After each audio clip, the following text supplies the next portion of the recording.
आप सभी का श्याम संगीत अकादमी में स्वागत है। आज हम जानेंगे भारतीय संगीत में राग और स्केल के बीच मूलभूत अंतर का विश्लेषण के बारे में। तो आज की ये जो हमारी गहन चर्चा है ना, ये बहुत ही ज्यादा दिलचस्प होने वाली है। बिल्कुल। तो चलिए इसे थोड़ा विस्तार से समझते हैं।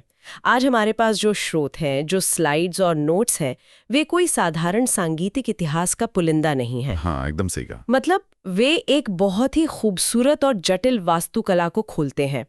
ये स्रोत भारतीय शास्त्रीय संगीत के दर्शन और पाश्चात्य शास्त्रीय संगीत के ढांचे के बीच के उस मूलभूत अंतर को बहुत ही गहराई से स्पष्ट करते हैं। और इस बात पर ध्यान देना जरूरी है कि आज का जो उद्देश्य है वो केवल कुछ धुनें सुनना नहीं है। हाँ, बिल्कुल नहीं। बल्कि उन ध्वनियों के पीछे जो विज्ञान छिपा है, वो जो एक सटीक गणित है और उन गहरी मानवीय भावनाओं को डिकोड करना है। ये यात्रा सीधे ध्वनि की भौतिकी से शुरू होकर मानव मन के सबसे रहस्यमयी कोणों तक जाती है। और अक्सर होता क्या है ना कि संगीत को केवल मनोरंजन या किसी सांस्कृतिक धरोहर के नजरिए से ही देखा जाता है। सही बात है। लेकिन जब इन दस्तावेजों का, इन नोट्स का गहराई से अध्ययन किया जाता है तो पता चलता है कि दोनों ही प्रणालियां, चाहे वो भारतीय हो या पाश्चात्य, अपने आप में पूरी तरह से पूर्ण है। लेकिन दुनिया को देखने या यूं कहें कि दुनिया को सुनने का उनका नजरिया बिल्कुल अलग है। एकदम अलग है। उनका पूरा का पूरा विज्ञान ही अलग है। तो शुरुआत इसके सबसे बुनियादी ढांचे से करते हैं। स्रोत स्पष्ट रूप से बताते हैं कि भारतीय संगीत का जो आधार है वो राग है। ये जो शब्द है ना, ये संस्कृत की रंग धातु से उत्पन्न हुआ है, जिसका सीधा सा अर्थ है वो ध्वनि जो मन को रंग दे। अरे वाह, जो मन को रंग दे। मतलब ये कोई साधारण ध्वनि या कोई आम सा गीत नहीं है। बिल्कुल नहीं। ये एक पूरा का पूरा भावनात्मक ढांचा है। और ये ढांचा आरोह यानी कि स्वरों के चढ़ते हुए क्रम और अवरोह यानी उतरते हुए क्रम के कड़े नियमों द्वारा परिभाषित होता है। अच्छा, तो इसके नियम कितने सख्त होते हैं? इस नियम का सबसे दिलचस्प हिस्सा ये है कि किसी भी राग के निर्माण के लिए कम से कम 5 स्वरों का होना एकदम अनिवार्य है। इसे तकनीकी भाषा में ऑडव कहा जाता है। ऑडव? अच्छा। हाँ, और ऐसा इसलिए है क्योंकि 5 से कम स्वरों में वो सांगीतिक ज्यामिति खड़ी ही नहीं हो सकती जो मन में एक स्पष्ट चित्र या कोई भावना का निर्माण कर सके। और मुझे लगता है कि यहीं से भारतीय और पाश्चात्य संगीत के बीच का पहला बड़ा वैचारिक अंतर सामने आने लगता है। सही कहा आपने। मतलब जो भारतीय शास्त्रीय संगीत है वो मुख्य रूप से स्वर संगीती या कहें कि मेलोडी पर आधारित है। इसका अर्थ है कि एक समय में केवल एक ही सुरीली रेखा का निरंतर बहना। हाँ, एक एकल यात्रा की तरह। बिल्कुल। इसके विपरीत पाश्चात्य संगीत समस्वरता यानी हार्मनी और कॉर्ड्स पर जोर देता है, जहां कई अलग अलग स्वर एक साथ बजते हैं और एक सामूहिक प्रभाव पैदा करते हैं। बिल्कुल सही। और अगर इसे एक बहुत ही आसान उदाहरण से समझने की कोशिश की जाए ना, तो पाश्चात्य संगीत में जो स्केल होते हैं वे बिल्कुल हमारी वर्णमाला यानी अल्फाबेट के अक्षरों की तरह हैं। हाँ, वो एनालॉजी जो नोट्स में है। एकदम सटीक।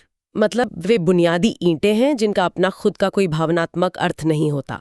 लेकिन भारतीय राग उन अक्षरों से बनी एक पूरी कविता है जिसमें एक लय है, एक ठहराव है और सबसे बड़ी बात, उसमें एक अंतर्निहित भावना है। और मजे की बात यह है कि इस कविता को गाने का तरीका भी तकनीकी रूप से बिल्कुल ही अलग है। वो कैसे?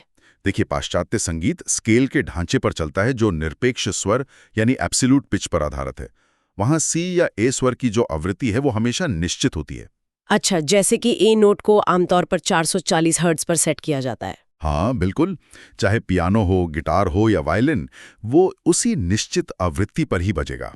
लेकिन जो भारतीय संगीत का ढांचा है यानी राग, वो सापेक्ष स्वर या रिलेटिव पिच पर चलता है।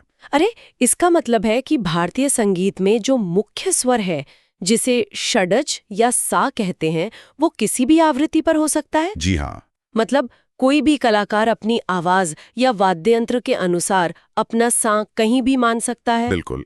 और यही इस प्रणाली की सबसे बड़ी गणितीय खूबी है। एक बार कलाकार ने अपना साथ तय कर लिया ना, तो बाकी के सारे स्वर उसी के सापेक्ष, उसी के अनुपात में अपनी अपनी जगह ले लेते हैं। ये एक बहुत ही लचीला लेकिन अनुपातों के मामले में बेहद सख्त ढांचा है। ये तो बात हुई बुनियादी ढांचे की, लेकिन राग के इस ढांचे के भीतर जो स्वर है वे असल में काम कैसे करते हैं? यही तो सबसे दिलचस्प हिस्सा है। मतलब हमारा मस्तिष्क इन ध्वनियों को कैसे ग्रहण करता है? जब ध्वनि के इस सूक्ष्म ब्रह्मांड और विज्ञान में उतरा जाता है तो स्रोत 22 श्रुतियों का जिक्र करते हैं। हाँ, 22 श्रुतियां। अगर पाश्चात्य संगीत के 12 स्वरों को हम इंद्रधनुष के मुख्य रंगों की तरह माने, जैसे कि लाल, पीला, नीला, तो भारतीय संगीत इन 12 स्वरों को और भी बारीक हिस्सों में बांटता है। एकदम सही उदाहरण है। ये 22 श्रुतियां मानो किसी डिजिटल कलर पैलेट के उन लाखों हेक्स कोड्स की तरह हैं, जहां सनसेट ऑरेंज का एक एकदम सटीक सूक्ष्म शेड चुना जा सकता है, जो एक खास तरह की भावना जगाता है। और ये सूक्ष्मता केवल हवा में तैरने वाली कोई जादुई चीज नहीं है। इसके पीछे जस्ट इंटोनेशन या प्राकृतिक अनुपातों का पूरा विज्ञान काम कर रहा है। प्राकृतिक अनुपात। हाँ, ये श्रुतियां असल में आवृत्तियों का एक बहुत ही सरल और प्राकृतिक गणितीय अनुपात हैं, जैसे 3:2 या 5:4। जब ध्वनियां इन प्राकृतिक अनुपातों में गूंजती हैं तो मस्तिष्क को वे बेहद मधुर और संतुलित लगती हैं। मतलब पाश्चात्य संगीत में जिन्हें शुद्ध स्वर या मेजर इंटरवल्स कहा जाता है, जैसे शुद्ध रे या शुद्ध ग, वे स्वर मन में शांति, आनंद और सकारात्मक ऊर्जा का संचार करते हैं। बिल्कुल, लेकिन श्रोत भावनाओं के विज्ञान पर एक बहुत ही गहरा रहस्य खोलते हैं। क्या रहस्य? वे बताते हैं कि जब हम कोमल स्वरों की तरफ बढ़ते हैं, विशेषकर माइनर इंटरवल्स की तरफ, तो भावनाएं पूरी तरह से बदल जाती हैं। यहाँ सबसे आकर्षक बात यह है कि कोमल रे, जिसका गणितीय अनुपात 16/15 है, वो मस्तिष्क पर कैसे असर डालता है। अच्छा, 16/15। तो इससे क्या होता है? जब ये 16/15 का अनुपात बचता है ना, तो ध्वनि तरंगे पूरी तरह से संरेखित नहीं होती। वे हवा में और हमारे कान के पर्दे पर एक दूसरे से हल्की सी टकराती हैं। ये भौतिक घर्षण या असंगति एक भारी खिंचाव पैदा करती है। ये बिल्कुल ऐसा है जैसे कोमल रे लगातार मुख्य स्वर सा की तरफ गिरने की कोशिश कर रहा हो। अरे वाह! और इसी गुरुत्वाकर्षण, इसी भौतिक खिंचाव को हमारा मस्तिष्क तनाव, उदासी या एक बहुत गहरी लालसा यानी यर्निंग के रूप में महसूस करता है। और यहीं से वो सवाल उठता है जो सोचने पर मजबूर कर देता है। अगर उदासी या लालसा जैसी इतनी गहरी भावनाएं सिर्फ ध्वनि तरंगों के भौतिक घर्षण और 16/15 के गणितीय अनुपात का परिणाम है, तो क्या इंसान सिर्फ एक जैविक मशीन या कैलकुलेटर है जो इन आवृत्तियों पर प्रतिक्रिया दे रहा है? ये सोचना बहुत स्वाभाविक है, लेकिन विज्ञान केवल ये बताता है कि कान और मस्तिष्क एक विशिष्ट अनुपात पर कैसे प्रतिक्रिया करते हैं। सही बात है। जब एक सिद्ध कलाकार उस कोमल रे को लगाता है ना, तो वो सिर्फ 16/15 का गणित नहीं सुलझा रहा होता। वो उसमें अपनी सांसों का ठहराव, अपने पूरे जीवन का अनुभव डालता है। गणित केवल एक कैनवस देता है, लेकिन उस पर जो चित्र उकेरा जाता है वो विशुद्ध रूप से मानवीय है। ये बहुत ही खूबसूरत बात कही आपने। तो अगर गणित एक ही है, अनुपात वही है, तो समान स्वर होने पर भी दो अलग-अलग राग बिल्कुल अलग कैसे महसूस होते हैं? इसका उत्तर स्वरों के पदानुक्रम में छुपा है। इसे एक सांगीतिक राजदरबार की तरह समझा जा सकता है। हर राग में स्वरों की अपनी एक अलग हैसियत होती है। श्रोत इसे बहुत ही रोचक तरीके से समझाते हैं। अगर इसे हम एक फिल्म की कास्टिंग से समझें, तो सबसे पहले आता है वादी स्वर। हाँ, वादी स्वर। वादी उस फिल्म का लीड एक्टर है, जिसके इर्द गिर्द पूरी कहानी घूमती है। ये राग का राजा है जो उसकी मुख्य पहचान तय करता है। फिर आता है संवादी स्वर, जो वादी से आमतौर पर चौथे या 5वें अंतराल पर होता है। बिल्कुल, ये सपोर्टिंग रोल है राग का। मंत्री, जो लीड एक्टर को मजबूती देता है। इसके बाद अनुवादी स्वर हैं, जो बैकग्राउंड के वे सभी कलाकार या नागरिक हैं जो उस दुनिया को जीवंत बनाते हैं। लेकिन इस पूरी कास्टिंग में सबसे दिलचस्प किरदार कोई और ही है। हाँ, विवादी स्वर। सही कहा। ये वह विलन या कैमियो है जो अचानक स्क्रीन पर आता है और कहानी में जबरदस्त रोमांच या टेंशन पैदा कर देता है। बिल्कुल। मुझे ये एनालॉजी बहुत पसंद आई। और ये जो विवादी स्वर का कॉन्सेप्ट है ना, ये वास्तव में कला की गहराई को दर्शाता है। वो कैसे? देखिए, तकनीकी रूप से ये एक वर्जित स्वर है, मतलब इसका प्रयोग मना है। एक नौसिखिया अगर विवादी स्वर का प्रयोग करे तो राग का रूप पूरी तरह से बिगड़ जाएगा। लेकिन जब एक बहुत ही कुशल संगीतकार जानबूझकर सिर्फ एक क्षण के लिए उस विवादी स्वर का हल्का सा स्पर्श करता है, तो वो एक अजीब सा तनाव पैदा करता है, तो तुरंत ही एक विशेष प्रकार के सौंदर्य में बदल जाता है। अरे वाह! ये इस बात का सीधा प्रमाण है कि कला में नियम तोड़ना भी कला का ही एक अहम हिस्सा है, बशर्ते ये पता हो कि नियम कैसे और कब तोड़ना है। बिल्कुल। तो हमारे पास ये तीव्र भावनात्मक पदानुक्रम है, जिसमें राजा है और विलन है। लेकिन अगर हर कलाकार अपना साख खुद चुन सकता है तो हम इन रागों को व्यवस्थित कैसे करते हैं? ये एक बड़ा सवाल है। पूरे देश में संगीतकार ये कैसे सुनिश्चित करते हैं कि वे एक ही सांगीतिक परिवार की बात कर रहे हैं? स्रोत यहाँ 10 मुख्य थाटों की प्रणाली और पाश्चात्य मोड्स के साथ उनकी तुलना का एक बहुत ही स्पष्ट अध्ययन पेश करते हैं। और ये तुलनात्मक अध्ययन ये समझने के लिए अहम है कि दुनिया भर में संगीत कैसे विकसित हुआ। हिंदुस्तानी शास्त्रीय संगीत में रागों को थाटों के अंतर्गत रखा जाता है। हाँ। अगर हम इस वर्गीकरण को ध्यान से देखें तो ये दरअसल स्वरों के धीरे धीरे कोमल होते जाने की एक पूरी यात्रा है। यात्रा को देखते हैं। सबसे पहले है बिलावल थाट, जिसमें सभी स्वर शुद्ध होते हैं। ये एकदम उज्ज्वल और स्पष्ट है। पाश्चात्य संगीत में इसका समतुल्य इयोनियन मोड या मेजर स्केल है। एकदम सही।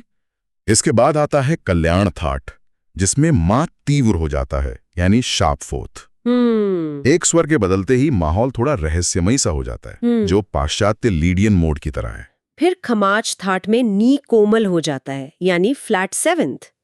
इसे पाश्चात्य संगीत में मिक्सोलिडियन मोड कहा जाता है।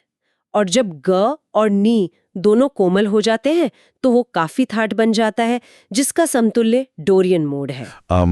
जैसे जैसे हम और आगे बढ़ते हैं ना, भावनाएं और ज्यादा गहरी होती जाती हैं। हाँ बिल्कुल।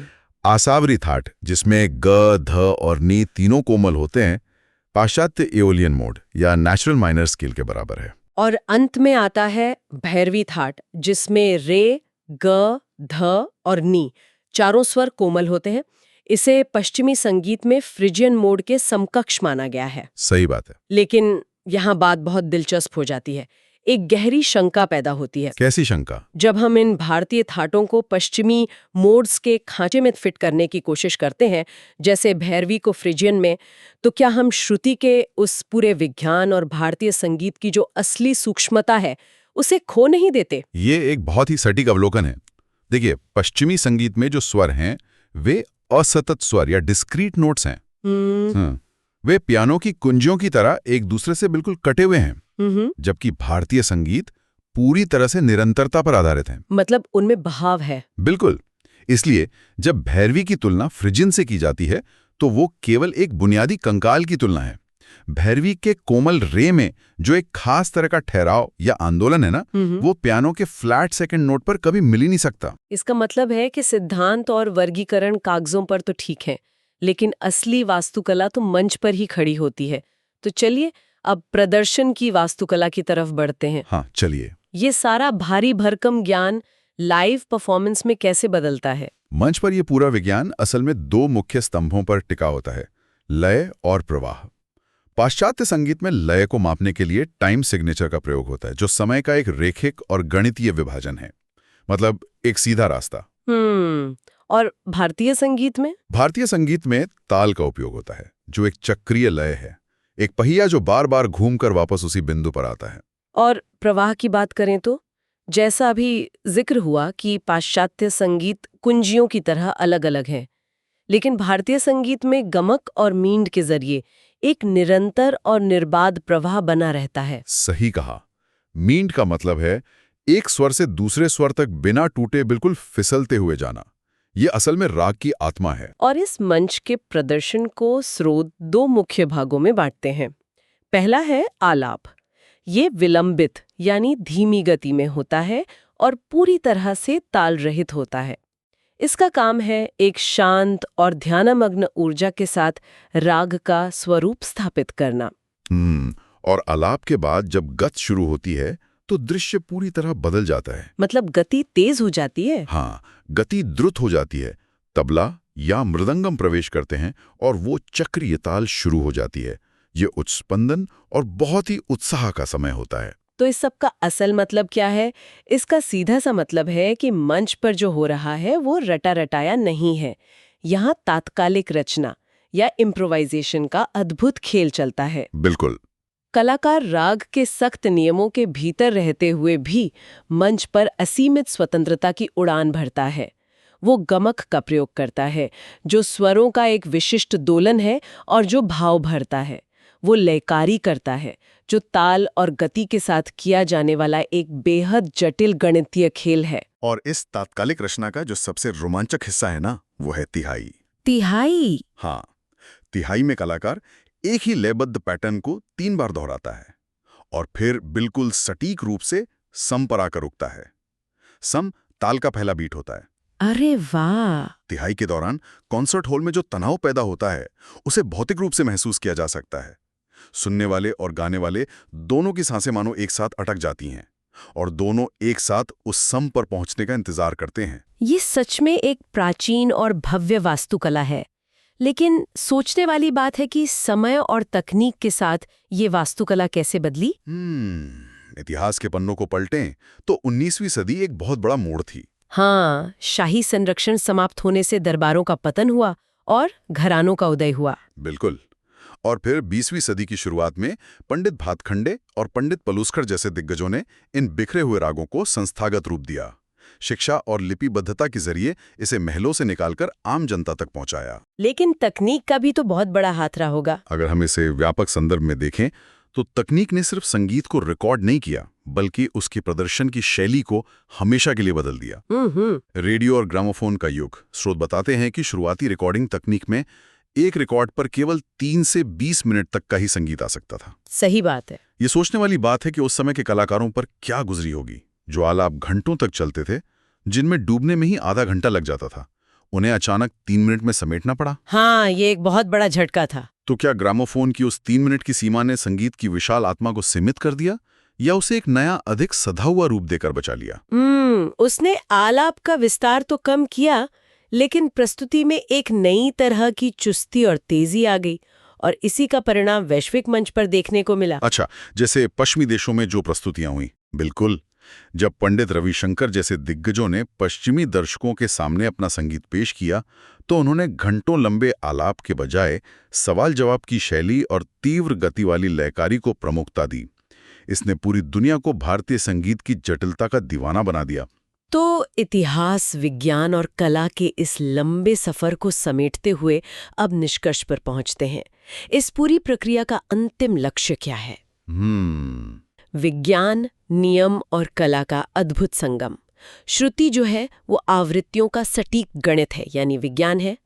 राग का आरोह अवरोह और ताल की चक्रीय लय नियमों का एक सख्त ढांचा तैयार करते हैं। सही कहा। और मंच पर कलाकार की असीमित कल्पना उस तात्कालिक रचना को जन्म देती है जो असल में कला है। लेकिन स्रोत इस बात पर बहुत जोर देते हैं कि विज्ञान, नियम और कला का यह संगम केवल तकनीक का दिखावा करने के लिए बिल्कुल नहीं है। तो फिर इसका असली मकसद क्या है? इस पूरी वास्तुकला का अंतिम लक्ष्य है रस की प्राप्ति। रस? श्रोता के भीतर एक बहुत ही गहन, विशुद्ध मानवीय भावना को जागृत करना, चाहे वो सौंदर्य हो, करुणा हो या असीम शांति हो। यही ध्वनि की पूर्ण परिणति है। अरे वाह! तो जब अगली बार कोई धुन कानों में पड़े तो सोचने वाली बात ये है कि क्या सिर्फ कुछ आवृत्तियां सुनी जा रही हैं, या एक कलाकार द्वारा बुनी गई भावनाओं की उस प्राचीन वास्तुकला का हिस्सा बना जा रहा है जो सीधे आत्मा से बात कर रही है। बहुत ही खूबसूरत विचार है ये। चैनल को लाइक और सब्सक्राइब जरूर करें और हमारे साथ अपनी तैयारी करते रहें। धन्यवाद।